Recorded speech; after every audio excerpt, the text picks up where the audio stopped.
اگلی 2 آیات قرآن حکیم کا اہم ترین مقام ہے، اور یہ مقام ہے جس پہ گھنٹوں بولا جا سکتا ہے۔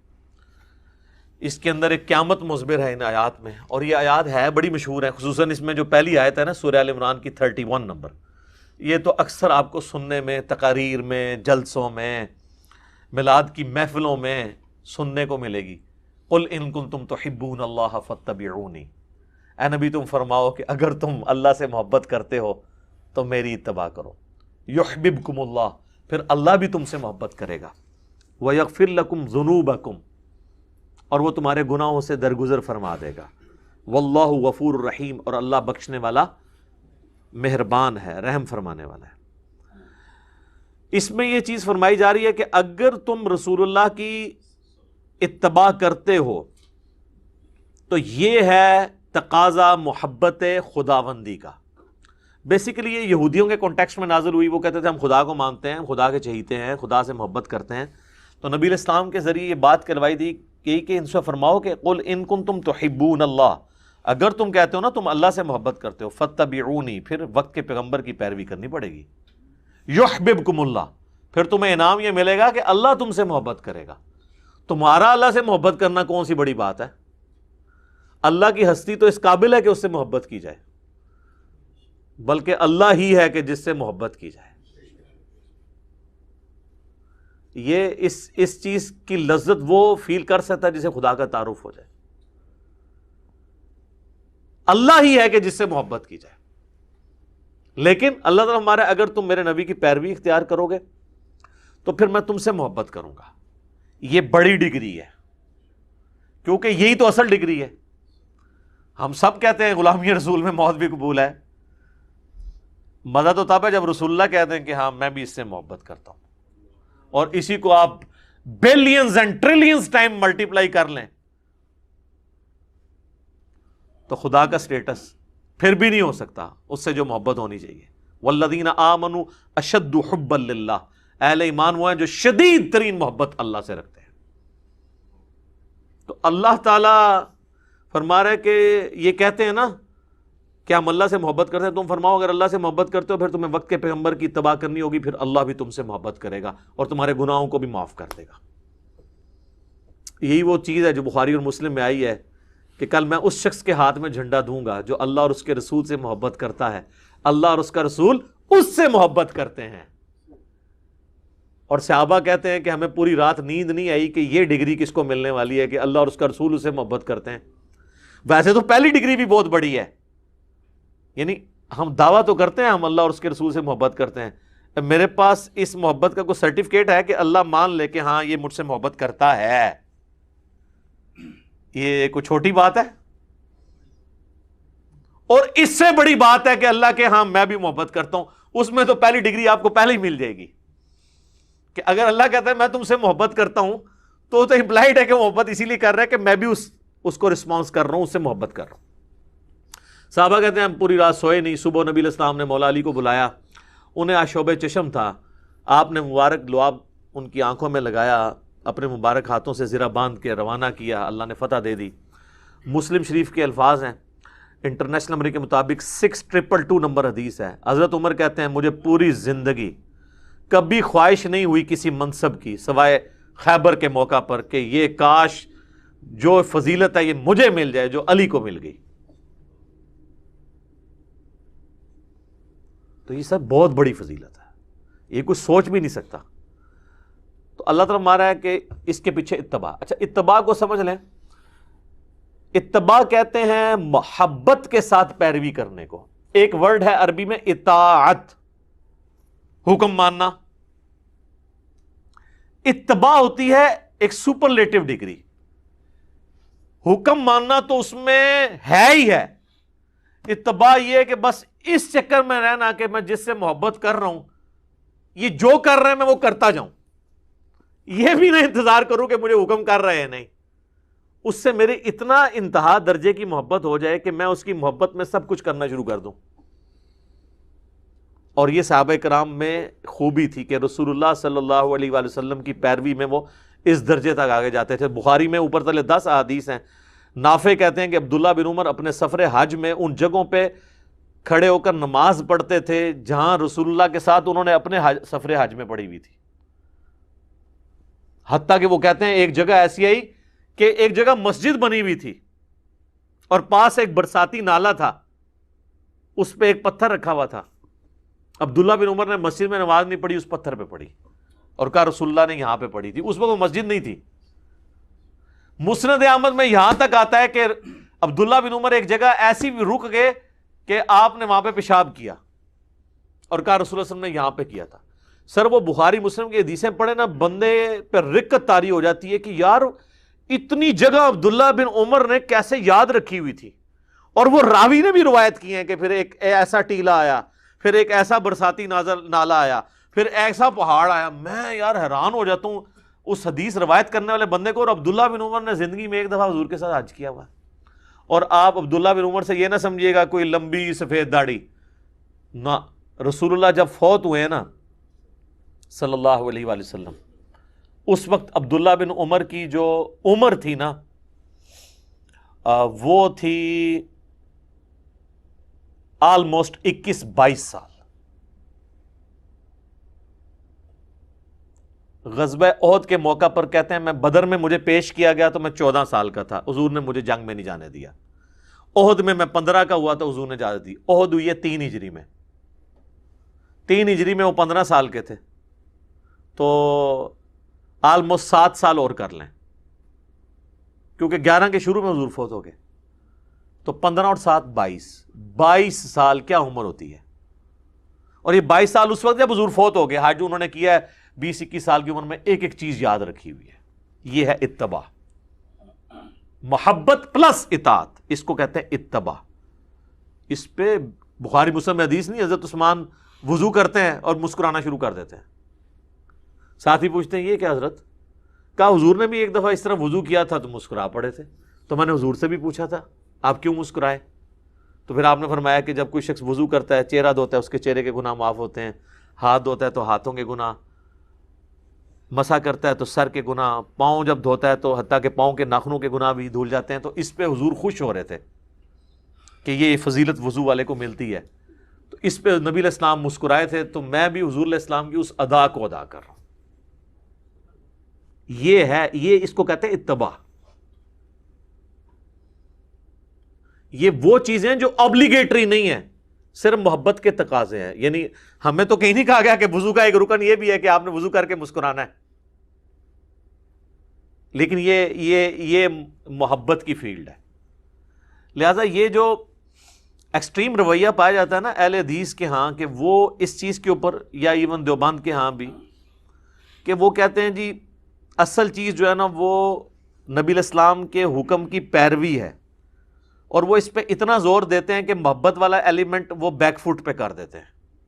یہ ایکسٹریم رویہ ہے. اس کے اگینسٹ جو بریلوی اور شیعہ صرف محبت کے راگ لاتے رہتے ہیں, اور کرتوت انہوں نے کوئی ایک بھی کام پیغمبر والا نہیں کرنا ہوتا, اور وہ کہتے ہیں جی بس محبت ہوگی تو باقی کسی چیز کی ضرورت ہی نہیں ہے. وہ دوسری ایکسٹریم ہے.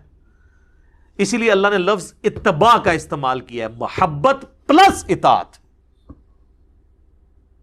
سکی محبت نہیں تو سکے صرف گیٹ اپ اڈاپٹ نہیں کرنا. انتہا درجے کی عقیدت بھی, جس کے آپ کو نمونے نظر آتے ہیں نا, بخاری میں نہیں آتا صلح حدیبیہ کے موقع پر نبی علیہ السلام جب وضو کر رہے ہیں, صحابہ آپ کے وضو کا پانی نہیں نیچے گرنے دے رہے, ٹھیک ہے, اپنے جسم پہ مل رہے ہیں, حتیٰ کہ کسی کو نہیں ملتا وہ دوسرے سے لے کے مل لیتا ہے. اور یہ اس کے علاوہ بھی عام حالت میں بھی ہوتا تھا. جب نبی علیہ السلام کو تشت میں بڑے برتن میں وضو کروایا جاتا تھا, بخاری مسلم میں آتا ہے, تو حضرت بلال کہتے ہیں میں وہ جو پانی نیچے جمع ہوتا تھا نا, تو باہر لے کے جب نکلتا تھا تو صحابہ جھپٹ پڑتے تھے اس کے اوپر. یہ وہ تقاضے تھے جو محبت کے. لیکن اس طرح کی اب محبت ہماری نصیب میں نہیں ہے, کیونکہ رسول اللہ سامنے موجود نہیں ہے. ہمارا تو اب ٹوٹل زور دوسرے والے معاملے میں ہوگا, ٹھیک ہے, کیونکہ پھر اس کے ایکسٹریم رویہ ہے کہ لوگ جا کے اب قبر کی مٹی چاٹنا شروع کر دیں, حضور کی قبر پہ سجدے شروع کر دیں, تو وہ کام نہیں. رسول اللہ صلی اللہ علیہ وسلم کی زندگی مبارک جو دنیا گزرنے کے بعد, اب ان سے محبت کے تقاضے ذرا ڈیفرنٹ ہیں, کیونکہ آپ سامنے موجود نہیں ہے. خیر یہ اس ٹاپک کے اوپر گھنٹوں بولا جا سکتا ہے, یہ تو نہ ختم ہونے والا ٹاپک ہے, اور یہ وہ ٹاپک ہے کہ جس کے اوپر ہمیں بنیادی اختلاف امت کی اکثریت کے ساتھ ہے کہ انہوں نے رسول اللہ کے مقابلے پر ایسی ہستیوں کو کھڑا کیا کہ ان ہستیوں کو پتہ چلے تو ان کے پاؤں کے نیچے سے زمین نکل جائے، کہ ان کی اطاعت کو انہوں نے رسول اللہ کے مقابلے پر واجب قرار دے دیا۔ یہ مقابلے پہ میں اس لیے لفظ بول رہا ہوں کہ ہم رسول اللہ کی واضح احادیث بتاتے ہیں، وہ کہتے ہیں نہیں ہمارے امام کا قول یہ ہے۔ میں کہتا ہوں امام حنیفہ، امام شافعی، امام احمد بن حنبل، امام مالک رحمہم اللہ اجمعین وعلیہم السلام اجمعین ورضی اللہ عنہم اجمعین، وہ کانپ اٹھے اس تصور کے ساتھ کہ ان کو رسول اللہ کے مقابلے پہ کھڑا کر دیا، صراحتاً احادیث آیات آنے کے باوجود۔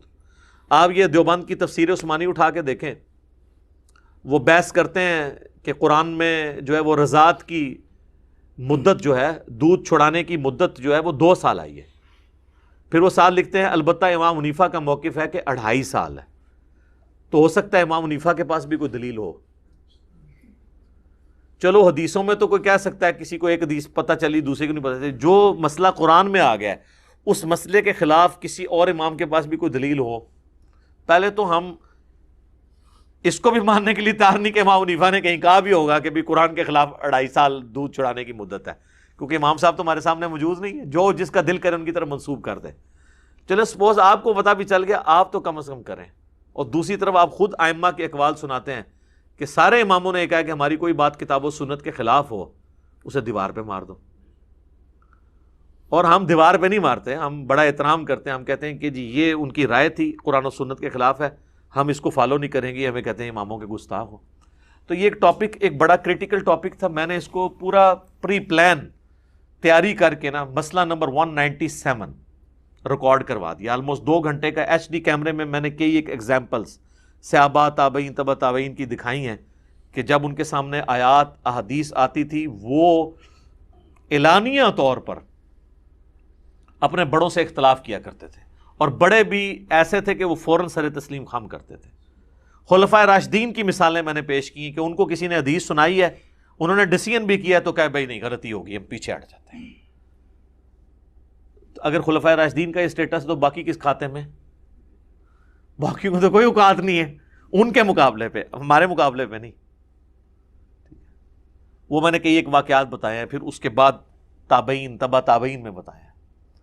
تو یہ ایک کریٹیکل آیت ہے، انشاءاللہ میں اس آیت پہ اگلی دفعہ بھی تھوڑی ڈسکشن کروں گا، اس کانٹیکسٹ میں کچھ احادیث بھی ڈسکس کروں گا۔ ایک حدیث میں آپ کو سنا دیتا ہوں، بخاری اور مسلم دونوں میں حدیث ہے۔ حضرت حسان ابن ثابت بیٹھے ہوئے مسجد نبوی میں اشعار پڑھ رہے تھے۔ حضرت عمر فاروق جیسا حکمران جن کی طبیعت میں بھی بہت گرمی تھی، ایکسٹروورٹ بھی تھے، سختی بھی تھی، وہاں سے گزرے اور رک گئے،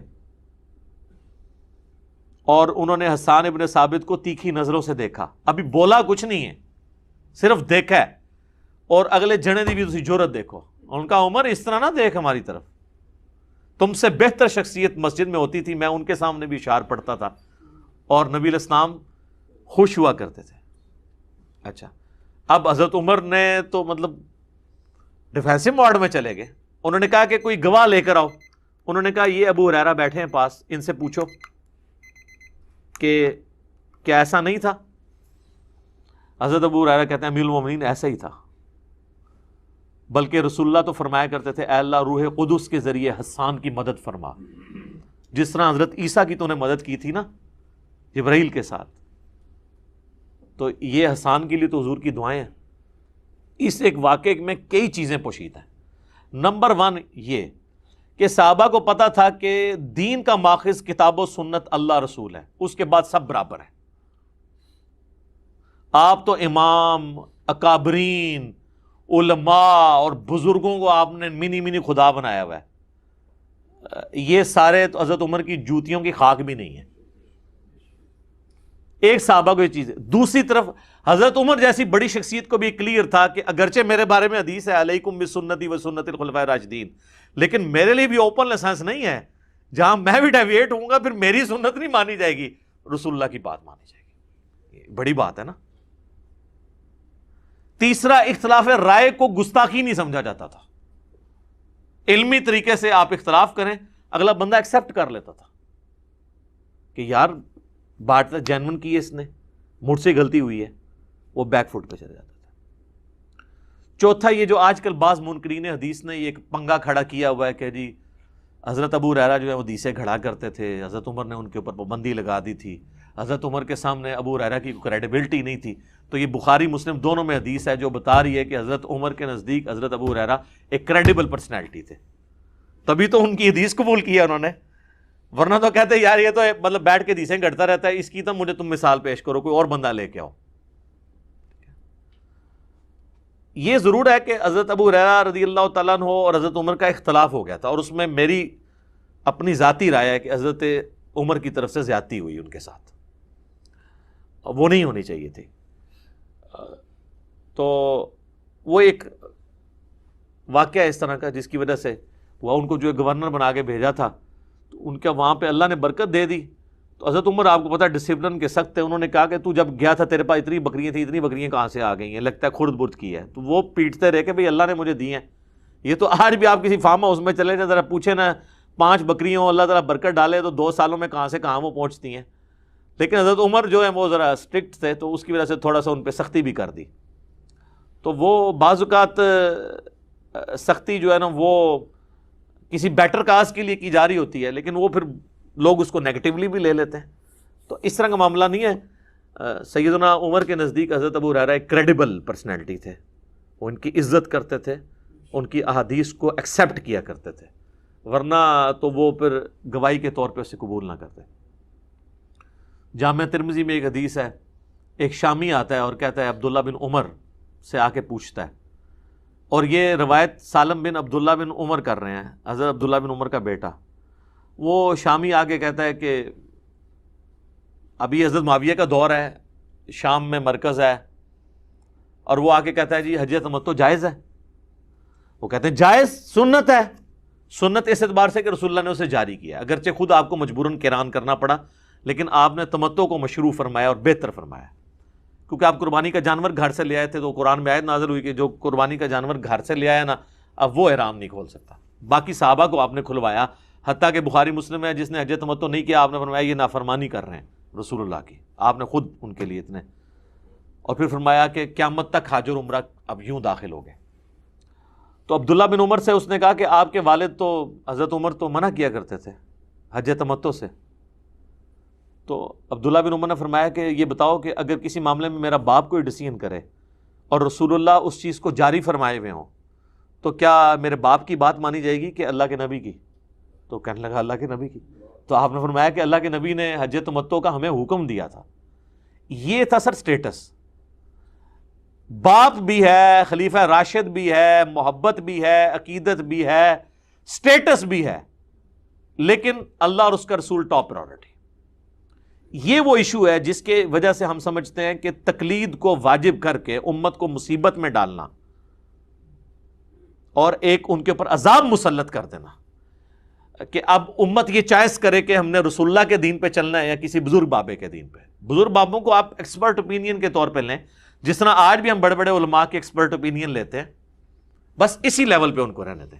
ان کی کلی پیروی، آنکھیں بند کر کے اطاعت کرنا، یہ ان کو سٹیٹس نہیں دیا جا سکتا، اور اس کے کانٹیکسٹ میں اسی آیت کو کوٹ کیا جاتا ہے، قل ان کنتم تحبون اللہ فاتبعونی یحببکم اللہ۔ اور یہ آیت اسپیسیفکلی یہودیوں کے بارے میں نازل ہوئی ہے، لیکن ہمارے بریلوی بھائی میلاد کے جلسوں میں یہ آیت پڑھتے ہیں، لہٰذا ان کی وہ ڈاکٹرین ختم ہوگی کہ جو یہودیوں کے بارے میں آیات ہیں مسلمانوں پہ نہیں آپ فٹ کر سکتے، تو وہ ہمیں ہی سنا رہے ہوتے ہیں نا۔ تو ہم یہ کہتے ہیں قرآن کی آیات آفاقی ہیں، جسے فٹ اسے گفٹ۔ اس پہ میرا مسئلہ وہ نمبر 154 بھی ریکارڈڈ ہے۔ سبحانک اللہم و بحمدک، اشہد ان لا الہ الا انت، استغفرک و اتوب الیک، وما علینا الا البلاغ المبین۔ جزاکم اللہ خیر۔